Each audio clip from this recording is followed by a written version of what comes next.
Did you hear a voice? I did. Yeah, it does the same thing to me every single time. So I was wondering if I'm the only person who heard it. Starting to feel like, No, no, I think it's making sure that no one is under any illusions that they aren't being recorded yeah, it because there works. are probably creepy people out there who try to stealthily record other people for less than noble intentions. I've had a few of So, those. exactly. Yeah. Don't get on Clubhouse. It's a trap. Uh, you know what Clubhouse is? The new Yeah, app. it's like a live streaming. Uh, It's like just for it's kind of like officially there's no like saved version of anything that goes on Clubhouse, but like as we both know, once something touches the internet, there's always a copy somewhere. dude. So There are people who have bugged their whoever to get a link, and then all they do is they join. They never say a word, and they record everything, and then they post it on the internet. No matter what it is. yeah, exactly. It's pretty insane. Like Well, like and one are with a you bunch of really telling me influencers, and they're that? talking about bilking people out of their money. And it's like, ooh, maybe don't have that conversation where it can be recorded. Yeah, but are you telling me that a tech company isn't going to keep a copy of everything that people have ever done Hi, Zoom. in case they ever need it for some reason? Yeah, to the Zoom operative who has to watch this, we are going to be talking about Warhammer 40K. So, welcome, ladies and gentlemen. It is Saturday, the 12th of June at 8:44 p.m. Really good and kind standard time. And I'm here today with my friend Brow, who is an expert on all things Warhammer 40K. I have started in the wrong spot, as is typical. I started at book one, Midnight Tides. So I'm going to start at book one. Nope, it's not False Gods. It's the one right before it. Which one is the Horse Rising. Horus? That's that. He's not a bread, but he is rising. So that I started with book one and I read all the way to book four of the Horus Heresy. So the first one is Horus Rising. The second one is False Gods, then Galaxy in Flames, and Flight of the Eisenstein. Those are the four Yes. that I've read so far. I've started Fulgrim, but I have fallen asleep because it's been 10:30 at night every time tried to start this book, and I put it on and fall asleep. So I haven't got really beyond like chapter four, but they're still way behind in the rest of the Horus Heresy timeline before things really start to go down. So I don't know what's going to happen in Fulgrim other than that we're getting an Emperor's Children POV. So point of view, very important. Can you hear that? Yep. Just slightly. What? Slightly. Just once, quickly. Uh, Uh, cut it out. It doesn't matter. but it is like this won't be the last time that you jump backwards or forwards on the timeline as like more storylines are introduced into the Horus Heresy. Right, because we're getting a lot of backstory from everybody up to these like universe shattering events. And then we get the universe shattering events from their point of view, and then their decision on where they fall versus loyalist versus traitor or heretical, whatever you want to call them, and then go from there. So we haven't really gone beyond Istavan 3, not Istavan 5, Yes. but Istavan 3. So it is something that's really interesting to note that back in the mists of time when they were starting to talk about writing the Horus Heresy books, Mm-hmm. which was around, I want to say around 2010 that they first started doing them, but that may be slightly later than they actually started. Right. Uh, Black Library got they, for the publishing of the. yeah, so Black Library is Games Workshop's in-house like publishing arm.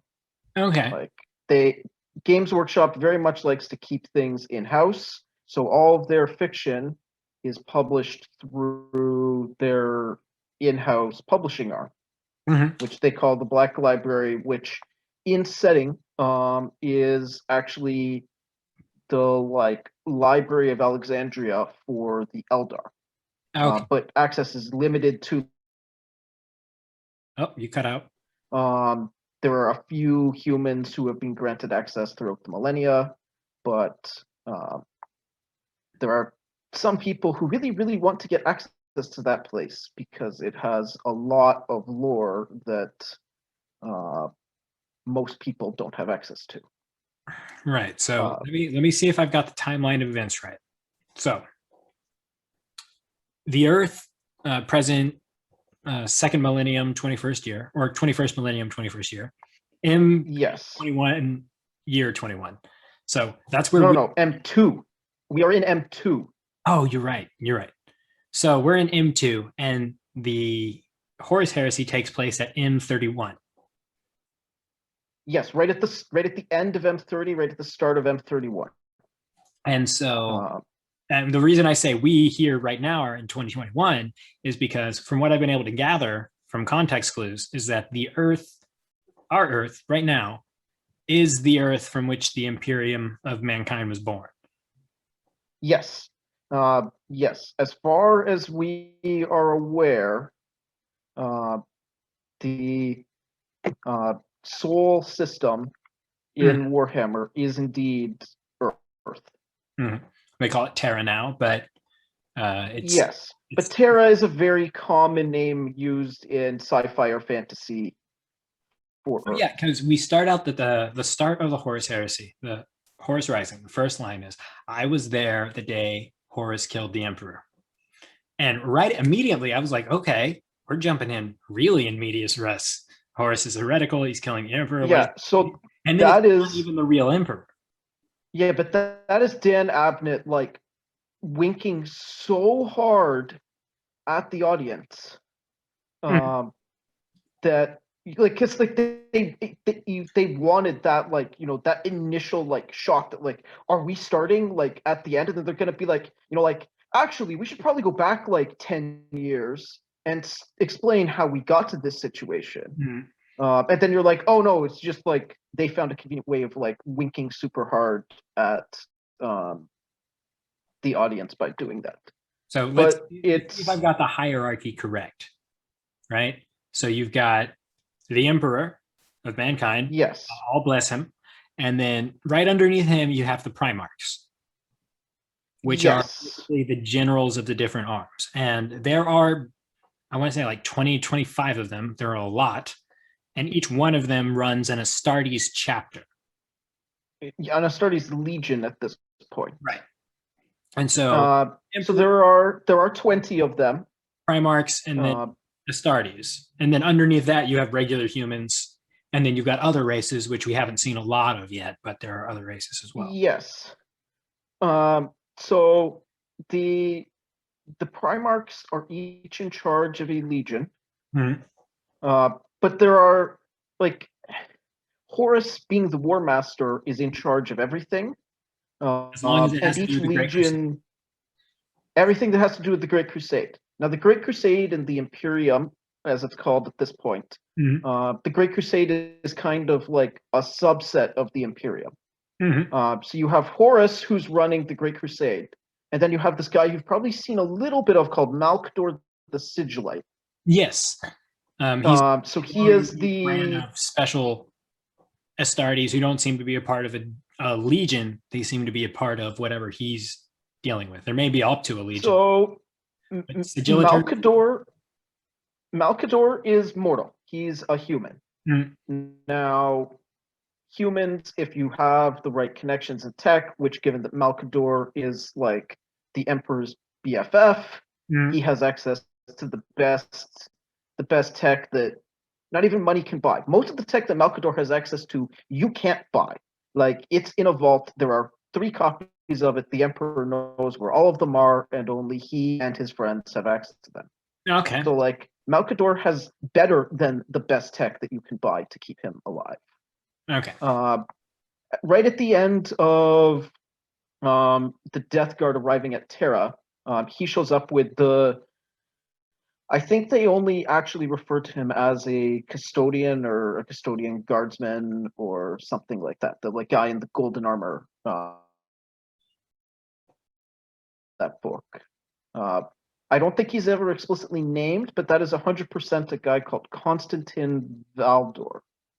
Okay, so we're gonna who get is so Konstantin Valdor is the captain general of the, I believe at this point they are called the Custodian Guard. Basically, he's the #1 bodyguard of the Emperor. There are approximately 10,000 Custodian Guard.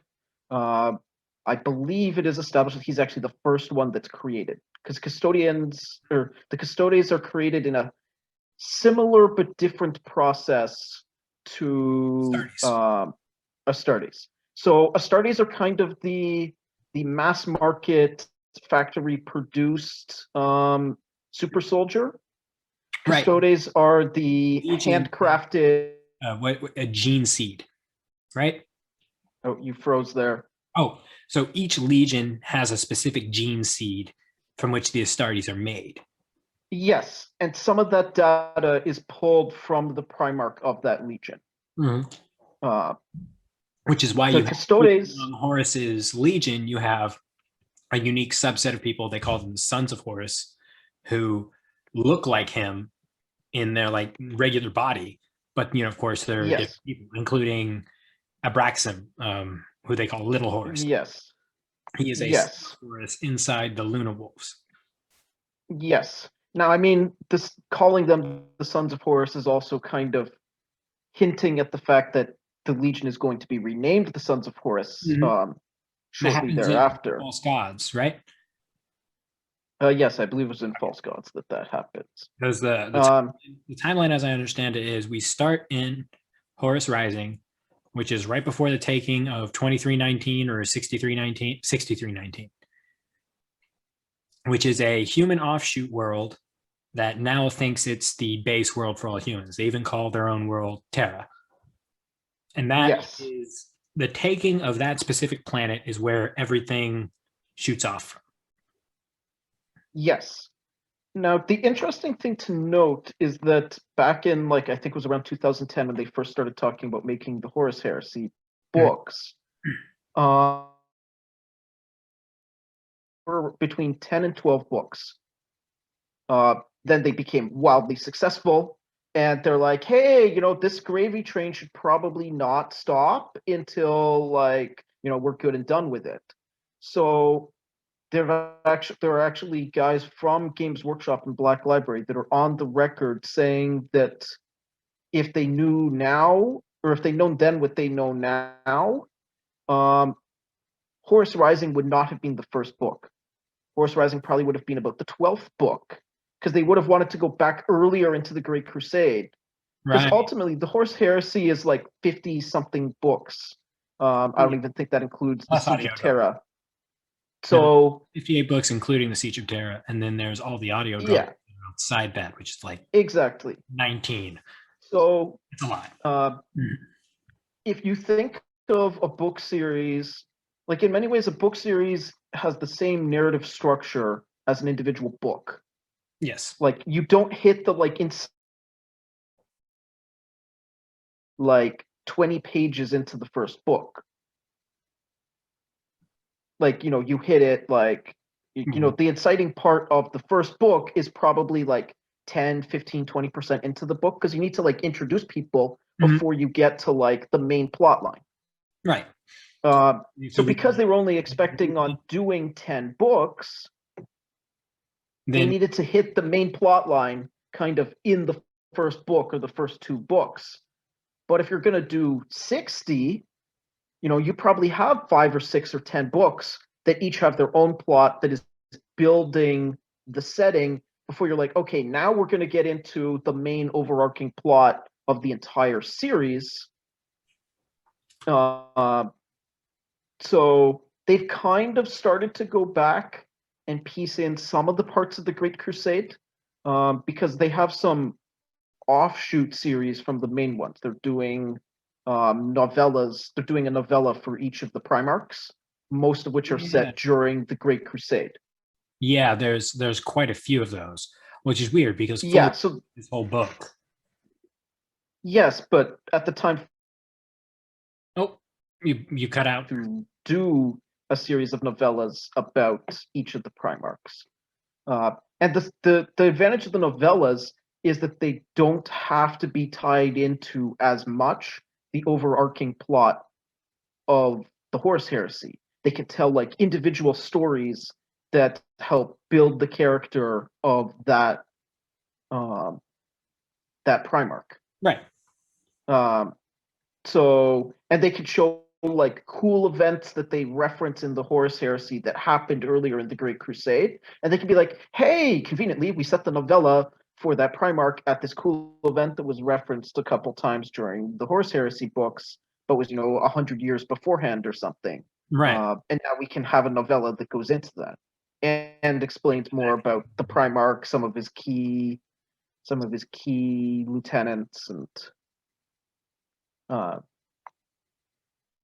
so it is interesting to see how it changed over time, because like Horus Rising, without any like manipulation by Black Library, like hit the like New York Times bestseller list, at least for fantasy Really? or sci-fi or something. Like it hit, and it was because like before the Horus Heresy books were released, because they're 10,000 years before the primary Warhammer 40K setting. Right. Like, the 40K setting, I've only read one book, which is For the Imperium, which is about Caiaphas Cain, hero of the Imperium, and I don't know how that fits into anything else, but it was amusing. So so before Horus Rising came out, the Horus Heresy was something that like the big overarching plot points were known, because they're referenced in various lore documents for different factions, different that originate during the Great Crusade and the Horus Heresy, and now exist in some fashion 10,000 years later. But often it was like, okay, well, we're talking about this group of Astartes who are around in 40,000. Mm-hmm. And they reference vaguely, these creation legends of like their very early, like the earliest generation of their legion. Mm-hmm. And what they did like in the Great Crusade and Horus Heresy. But it's, a paragraph or two paragraphs in a lore document, not book upon book upon book.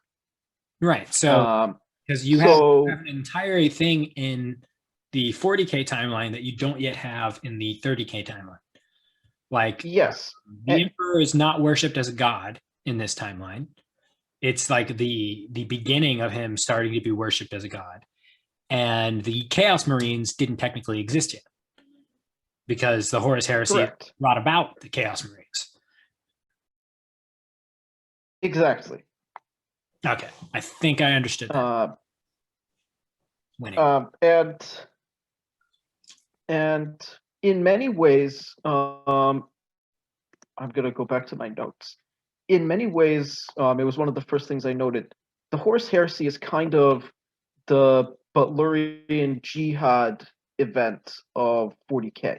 Yes. Like the Butlerian Jihad from Doom. Even though in the Warhammer lore, there is actually a Butlerian Jihad that happens before the Horus Heresy. Around like M2000 or like M20 or M25 or something. There's actually a war between humans and like AIs that humans create. That's why you don't see them directly refer to computers really in any way. Yeah, a lot of they terminals, but they don't talk about computers. They just talk about terminals. And most of those terminals are hardwired into servitors, which like Warhammer doesn't kind of advertise that it has a huge horror aspect, but there is a huge horror aspect to Warhammer. Yeah, that some truly gross. All their computers are people that were lobotomized because they were more valuable to the Empire as a lobotomized computer versus a living, breathing, thinking person. I can relate. Which may be commentary on corporate, the way the corporations treat a lot of their lowest ranking employees. Mhm. Um, So here's a question I've run across online when trying to figure things out. Is okay. So I ran across a thread on it had to have been Reddit because there's no place else this could have happened other than Reddit. But somebody was posting a in-depth analysis and criticism of the Imperium of Man based off of 2020 standards. So they're like, so first of all, the Imperium of Man is a fascist organization. And then it gets worse from yes. there. But it's like, well, Yeah, well, because you're the right. Imperium of Man is a fascist organization. Yeah, it really is. It's like, well, actually, fascism might not even really be the right word for it. It's a like It's an absolute oligarchy. monarchy. It's an absolute monarchy, really, or not quite an absolute monarchy, because like the emperor is in charge. Mhm. The vast majority of power is held by his Primarch sons, who like are like genetically created, like like the Astartes at least like are in many ways similar to like Master Chief from Halo. Like Right. they Yeah. were human at some point. Mhm. They've now had a whole bunch of crazy cybernetic biological stuff done to them to turn them into super soldiers. They talk about being enhanced all the time. Yeah, Like and they are. Um, the remembrancers, one of the main remembrancers who we follow a lot, Euphrakia Kila, is like a computer is attached in the back of her head for her to be able to yeah, take pictures when she blinks. yeah, and So those there's are just all random kinds of mortals. documentation going on. Yeah, there's just like she's not even So important. That's I'm going to go to my preferred Warhammer wiki which one. to Which one? pull up. I use Lexicanum. I find That's it's the one more I've that's accurate the one I've than. been using because Yeah, the so Lexicanum is more accurate in my opinion um, than the like Phantom one. okay. So pretty much fandom is a crapshoot. A lot of the stuff on fandom is wrong about a lot of things. So, I mean, props to the people trying to run it, but I don't try to use it for any factual information. Just more of general ideas. Yeah, so The sorry, leaders I'm just that are present in Horus Rising all the way through Fulgrim, we get the Emperor's Children, the Luna Wolves, the World Eaters, and then the Iron Hands and the Death Guard. the Iron Hands are referenced. I don't think we actually see an Iron Hand. We see Imperial Fists. Okay, those We are the ones don't that see. show up in Flight of the Eisenstein as Imperial Fists. Iron Well, level up. And Dorn and Sigismund are in Horus Rising. Mm-hmm. He shows up for like not very long. They just talk for a little bit and then he leaves. And that's basically it. Yes. They just talk about them being super close and saying that they're like the ones who fought together for the longest time. And where Horus is an attack specialist, Rogel Dorn is a defense specialist. Yes. Or it's like whatever types of wars they fight, Rogel's are more defensive and he just makes it hell to attack him. And Horus has the sharpest wedge to basically cut into anything. Yes. So like each legion and each Primarch has their specialties. Mm-hmm. And it's actually something that's changed between the first couple books that were written in the later lore. I think in the first books they reference the entire legion as being around 10,000 guys. That is since being retconned that the average legion is somewhere around 130,000.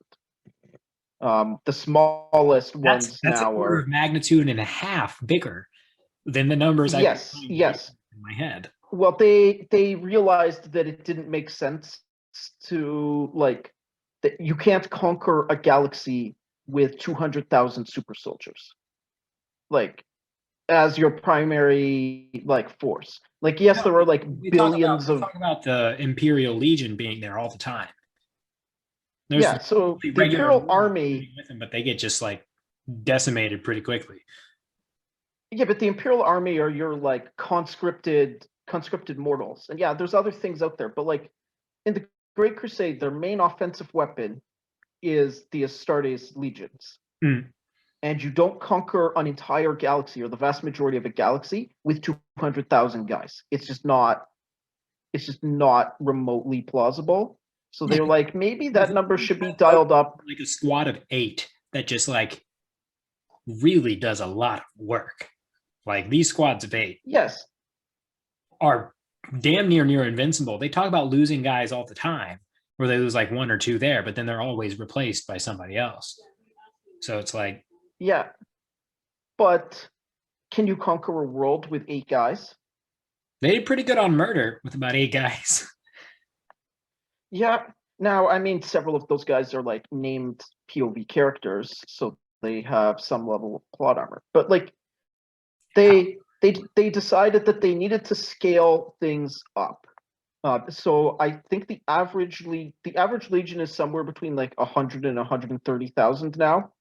The smallest are like in the 65 to 75,000, and the largest ones are pushing 200. So in total, there's somewhere between like 2 to 3 million Space Marines kicking around by the time of the Horus Heresy kicks off. Okay. Across all the legions. And part of that is that once a legion found its Primarch, they were able to accelerate the implementation process because the gene seed that they're implanting was stabilized by being able to draw genetic material from the Primarch. So some legions grew faster because their Primarchs were found faster. Because like Horus was the first one found. That's part of the reason why he becomes War Master. Okay, so and Horus was found. Horus was found very early on in the Great Crusade, like within the first 10 years. And the Great Crusade has lasted like 200 years at this point. Or is that not right? Is his world not called Gothic? His world is I can't remember what it's like CTH. It's where all the Luna Wolves are from. Like Horus. Yeah. Horus was I can't pronounce it well at all, but it's in the audiobooks they keep talking about speaking Imperial Gothic. So Imperial Gothic is like the common of the setting. Well. But Horus is from the same place that all the Little Wolves are from. Which is like 1920 something. Yeah. Well, they're all. Sorry, let me pull it up. Yeah. The Luna Wolves are from Sithona, which is like a gang, which is a like industrial planet that's dominated by gangs. The planet, the Sardaukar from Dune are from. Yeah. It's what this vague descriptions we get of it remind me of the prison planet that the Sardaukar. Yes. Yeah. Probably more industrialized, but a similar concept. But like the Astartes are significantly enhanced. Like they have 19 implants. 19. Now, that was one of those things where like back in like first edition of Warhammer, someone was like, Astartes have 19 like implants in their gene seed. And then of course people are like, okay, what are the 19 implants? And they're like, so like some of them are super useful, some of them are like random things that they just created because they're like, oh, we need 19, so better start coming up with some exotic options here. Like Primarchs basically all have a photographic memory, and an Yeah, but because they can remember anything at any given time that they've ever read, ever. And then Astartes seem to get a portion of that, but not the same. well, because Astartes ultimately are augmented humans. They're Right. very augmented, and like they're like 7 to 8 foot tall killing machines. Yeah. Like if you took the Rock, made him 8 feet tall, and then created an army of him, and then genetically enhanced him with like cybernetics and like other Like an crazy army stuff. of cyborg Karsus. Yes, but like the average space marine is like an 8 foot tall equivalent of like the Rock for levels of how jacked they are. Like, That doesn't sound fair. no, Fair at all. uh, but the Primarchs, as far as we are aware, we like they really don't go into exactly how the Emperor creates the Primarchs. They kind of do, but that's one of the things that they try to keep somewhat mysterious. Right. They aren't. It wasn't like the Emperor kidnapped like 20 babies and modified them to create the Primarchs. Like they are created from scratch. And then something happened which blew them all across the galaxy, which we only get a Yes. bit of a look at in False Gods. I have a feeling it's Yes. a lot more complicated than the way it was presented in False Gods. But so I existed in the Warhammer universe. What I would end up being is like a corrupt Imperial Guardsman's quartermaster. That's what I would be skeevy, So just trying to make it and keep my head down, but I'll get you stuff illegally if you pay me to do it. That's probably what I would do. so there are a lot of theories about what exactly happened in the scene of the Primarch scattering that we see in False Gods. Scattering, right? Not gathering. Did I hear that right? Yeah, scattering. Yeah, they are scattered. No, I turned it around to a different word in my head, just like I do with directions all the time. Yeah. So there are theories that claim that the scattering was actually caused by Horus and Erebus going there in like spirit form, like being transported back in time to when it happened, and that they were actually the catalyst. Oh, so the whole scene is actually Horus causing the scattering, which there are theories that is the case. That's an interesting. There are other theories that are just like it was a vague idea that was torn from like the vaguest memories that Horus has of being like an infant in a lab, and then elaborated on. He's like being grown inside a tank, and then he looks at himself inside the tank, and then shit goes south really quick. Yes. So like there are, as I said, there are theories that like he and Cerberus actually went there and caused the Primarchs to be scattered, or if it's just a like vision of something that yes. Now the interesting thing is that as far as I'm aware, everything Erebus shows him in the visions is true, but it's a very carefully curated set of things. So like the reason why there's like a statue of the Emperor with a bunch of Primarchs and Horus isn't there is because Horus has rebelled, so they took away his statue. Mm-hmm. As you would. Yeah, like betrays you, you never speak of him again. Exactly. So Erebus is showing Horus a vision of the future that is going to be caused by Horus falling, where Horus is forgotten by the masses of the Empire. Mm-hmm. Because it's thousands of years in the future, and his name has been erased through all but the most classified of records. available to the highest important people. So yeah, as far as I'm aware, everything in that scene was true. It was just a very carefully curated set of data points that Erebus was feeding him. Yeah, so Erebus and Malik Rel are both on my shit list of characters. Yes. Those are both basic bitch boys, and I hate them.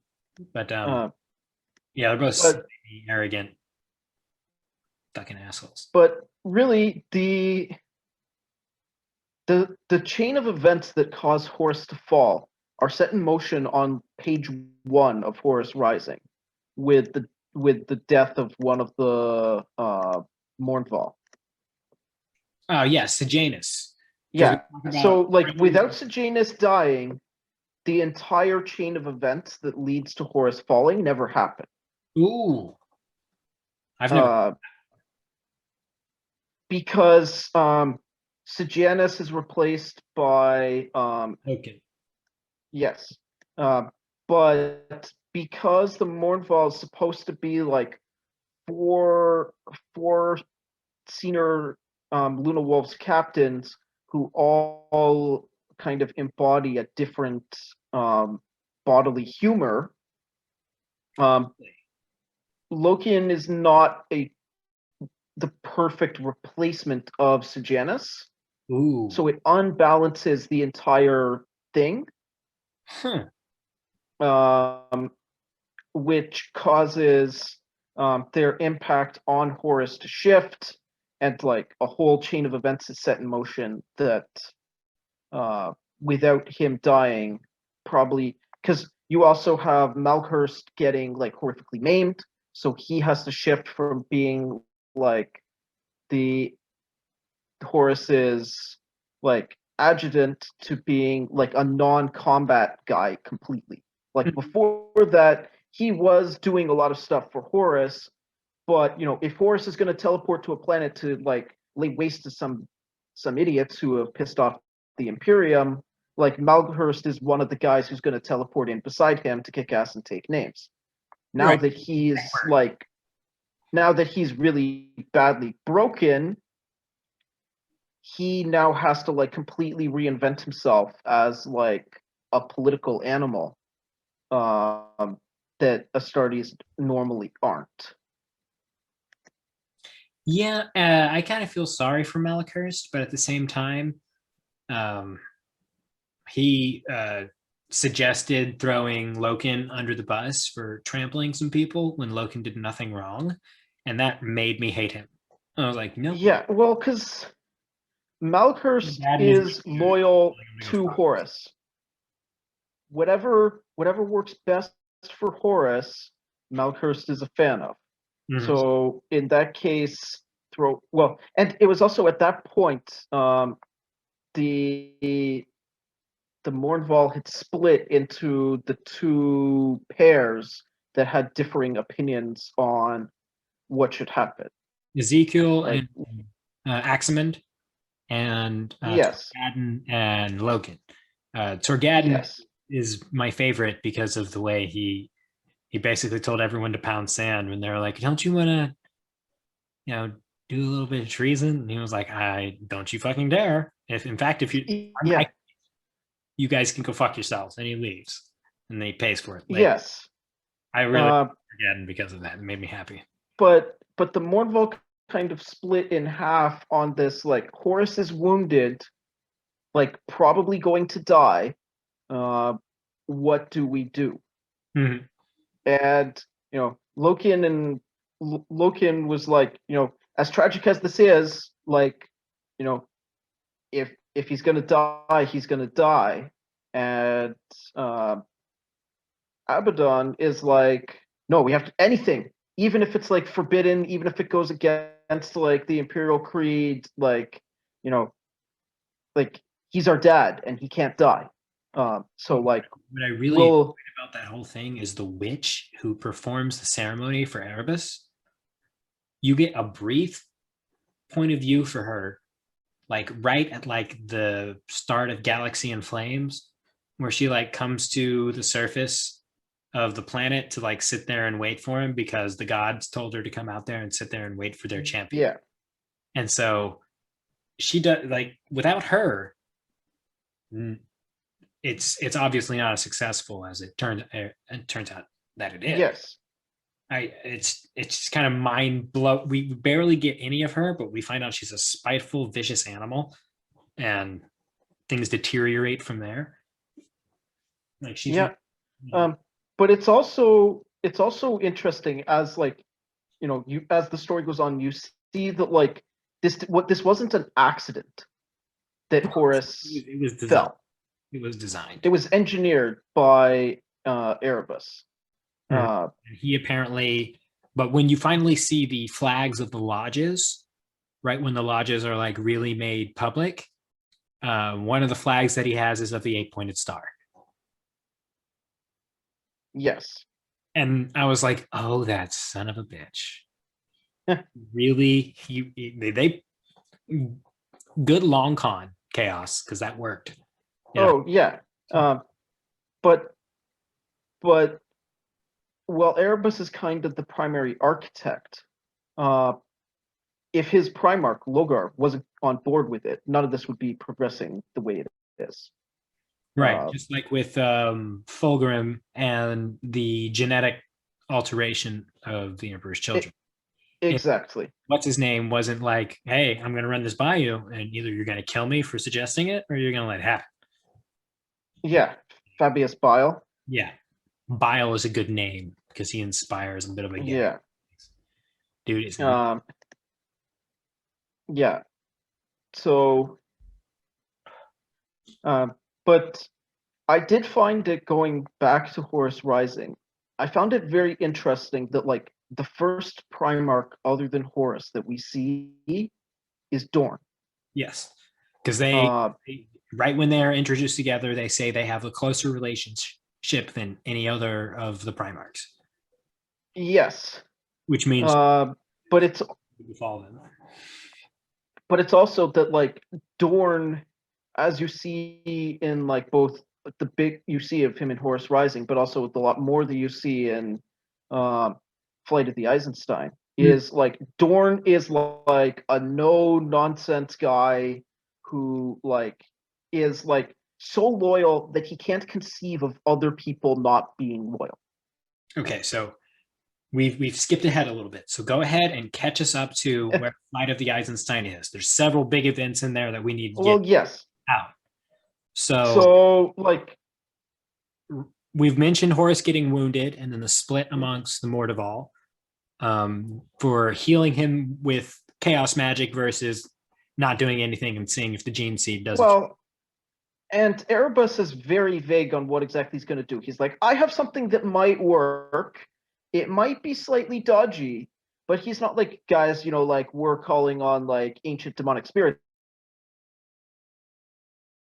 These people have some like spiritual beliefs that may be able to help. You know, conveniently, we just happen to be on their planet already. You know, what are the chances of that? You know. Well, he designed that. Well, exactly. Challenged Horus in front of everybody about his planet not being compliant, and then sure, the fight with the zombies was going to go down because of it. Yeah, but Erebus is the master of telling the partial truth. The partial truth that he knows you need to hear. So he wasn't telling Abaddon and friends that like, hey, you know, this involves some like super evil stuff, and you know, like he's like, hey, we happen to be at a place where I know some spiritualists who may be able to help. You don't really have any other choice, so you know, how about we do this? But then, of course, when he and Horus go on their like spirit quest, vision, whatever you want to call it, he doesn't show up as himself. No, because he knows that Horus doesn't trust him. But he ends up having to be himself later on, after the incident where he goes and sees the scattering of the Primarchs. Well, and that's because Magnus shows up. Well, Magnus is a different story. But yes, Magnus does show up and there's a whole set of circumstances going on with him that we need to get to eventually. But then he tells Erebus, don't be here as Sejanus, be here as whoever you are. And so he goes back to being himself. So right? Did I all imagine the that? Magnus stuff. Sorry, I'm just looking at my list of books so that I'm correct here. Book 12. Book 12 is where we really get into Magnus's business. Mm-hmm. Other than him showing, try and let him know that. Yes, but like book 12 is where we really dive into the Thousand Sons Magnus's Legion storyline. Okay. So we will get there eventually. But so yeah, Magnus shows up. Erebus doesn't really have a choice because like Magnus shows up for two reasons. A, to stop whatever is happening to Horus, but also if he can take out Erebus, he is going to. Because Magnus is so powerful that despite the fact that he's like astral projecting himself like Luke in episode 8, projecting himself halfway across the galaxy. That is pretty Magnet, like Luke is kind of at the bare maximum of what he can be doing just to get himself there. Magnus shows up and still has the power to like rip an Astartes soul in half, halfway across the galaxy with his like. So he shows up and basically immediately tries to like tear Erebus's soul in half. You're gonna understand why the Emperor was like, "No more studying this stuff. You are not allowed to do any more. Yeah, that is excessive. Yes, and you need to calm down." so the Council of Nicaea will come up. Like the Bible choosing council on Earth, the Council of Nicaea. There were two. There was the Council of Nicaea and there was the Council of Trent, and they edited the Bible for publication. And that's hilarious that the Council of Nicaea. Later, Stephen. Yeah, the Council. So, there are two big things that happened before the Horus Heresy that constantly get referenced, kind of like the Tower of Joy and a few other things before the main Game of Thrones storyline. Okay. There is the Council of Nicaea, and then there's also the Triumph of Olenor, or the Olenor campaign that leads up to the Triumph. Yeah, because that's when the Emperor leaves. Yes. And appoints War Master is after the Triumph. As it goes along, but it would not shock me if once they are done with the Horus Heresy, because Black Library isn't stopping the like gravy train of looking at timelines before 40K. There's too much money to be made looking at other stuff. So they've kind of mined the Horus Heresy, and they have two options that they can go with to continue stuff related to that. And they can go into the Scouring, which is what happens after the Heresy, where the surviving Primarchs and Astartes try to like something that can survive. So they can keep the storyline going. They have to wipe out everybody who was involved, pretty much. Or they can go back and start being like, we're going to do a 5-book series on the Olenor campaign, or greatest hits of the Great Crusade. If they got 58 books out of 12 books for the Horus Heresy, and they want to do 5 for the Olenor. Well, like I'm just throwing out a number there. Like they could. It wouldn't shock me if they go in both directions. They start doing some stuff, pushing the timeline forward towards 40K. And they jump back and they're like, okay, let's look more at the Great Crusade. Let's look at the unification wars on Terra, where the Emperor actually like unifies Terra, because when he first shows up on Terra, they're not just like, hey, you seem like a cool dude, we should follow you. Like Terra's massively divided and he has to conquer it before he can expand to the stars. Right. And he's like a really strong psyker. like a really strong, Yes. like really strong. Yes. I don't think they've gone too much into his origins at this point, but they will more going forward. Well, that'd be cool. But the emperor is old, like very old. Well, he's old even in the starting of the Horus Heresy. So Yes. it's been 55 minutes. Do you want to do another hour tomorrow? We'll do a part 1 and a part 2 because it's 9:30 and I need to go check on the old people who now live with me. Yeah, we can pause. Are we at a good point to pause? Yes, because we've just gotten basically to the shifting point for Horus before things start to spread out even more. That's where I want to get bounced around. We've bounced around a lot, but I think I'm keeping up. Well. It's I'm only 4.5 books in, not even a half, 4.25. Well, I'll be generous with myself. And most people went into the Horus, like most people's entry point wasn't the Horus Heresy. Mm-hmm. They entered in, like they already knew Warhammer 40K and had some vague idea of what the Horus Heresy was before they dove into the Horus Heresy. Nope.